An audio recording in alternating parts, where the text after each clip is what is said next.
Bonjour, dans cette vidéo, nous allons détailler la mise en place d'une CPAP de Boussignac chez un patient présentant une atteinte respiratoire liée au Covid-19. La CPAP de Boussignac est une assistance respiratoire non invasive qui délivre un niveau de pression constant dans les voies aériennes et qui fonctionne sans électricité et sans ventilateur artificiel. Elle peut donc s'avérer particulièrement utile dans le contexte épidémiologique actuel. Alors de quoi avons-nous besoin? Tout d'abord, d'un système Boussignac classique, c'est-à-dire un masque de ventilation non invasive avec son harnais. Attention, n'importe quel masque de VNI peut être utilisé, sauf les masques équipés de fuite intentionnelle qu'il faut proscrire dans cette indication afin d'éviter toute contamination du personnel. Une valve de Boussignac et un débitmètre à oxygène autorisant un débit jusqu'à 15 litres par minute, idéalement jusqu'à 20 litres par minute. Chez un patient atteint du Covid-19, nous allons rajouter les éléments suivants. Un filtre échangeur de chaleur et d'humidité, afin de protéger du risque de contamination des soignants. Et pour le connecter, nous aurons besoin d'un raccord droit 22M-22F. Il s'agit d'un connecteur facilement disponible. Celui-ci est par exemple utilisé pour délivrer du monoxyde d'azote chez un patient sous ventilation artificielle. Voyons maintenant la mise en place de la CPAP de Boussignac chez un patient Covid-19 qui nécessite un débit d'oxygène de 6 litres par minute ou plus. En dehors de la chambre, il faut préparer et assembler le matériel.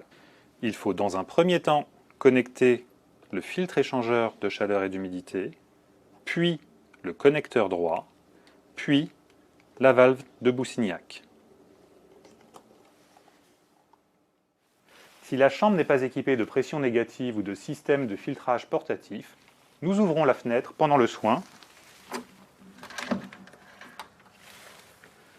Il est préférable d'être deux afin de faciliter le positionnement du masque.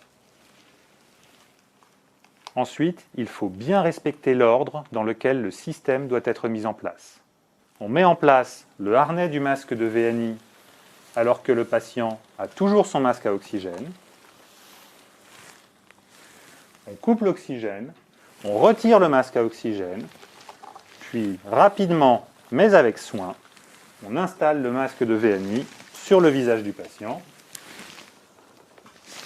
On connecte le système à l'oxygène, puis en s'écartant, on allume l'oxygène jusqu'à un débit de 15 à 20 litres par minute. Voilà, le système est en place. Il peut rester ainsi 6 à 12 heures sans problème, voire en continu.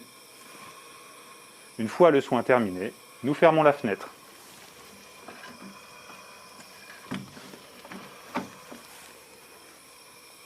Pour retirer le système, il faut là encore suivre un ordre précis. On coupe l'oxygène, on déconnecte l'oxygène, on retire le masque de VNI que l'on dépose dans un premier temps sur le lit, on installe le masque à oxygène, on connecte l'oxygène, puis on allume l'oxygène. Ensuite, on désinfecte l'intérieur du masque au moyen d'une lingette imprégnée d'un désinfectant de surface.